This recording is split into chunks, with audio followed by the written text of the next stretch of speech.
Tak tady jsou ty dva buzíci. Ty dva, ty jsou tuhý, vole. Nech je, Vojto. Ale vidíte, jak to vypadá. Je květen, lásky čas. Mrtvoly se tady vály.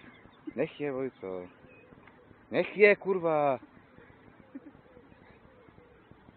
Víte, je to Milana, teda Milan se svým chlapcem Romíkem. A dělají něco nekalého. Já jsem dám jim trenky, ne, to vedeme věci, slíkneme je, vole.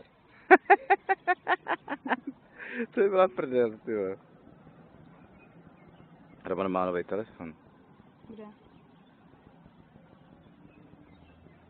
No tak s nima bude dneska teda jako opravdu zábava, jako ty vole.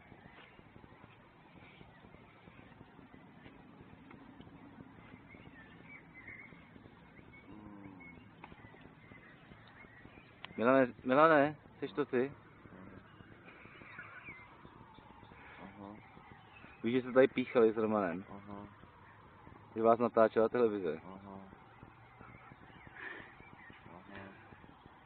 Ty, padej to, víš co? Aha. Aha.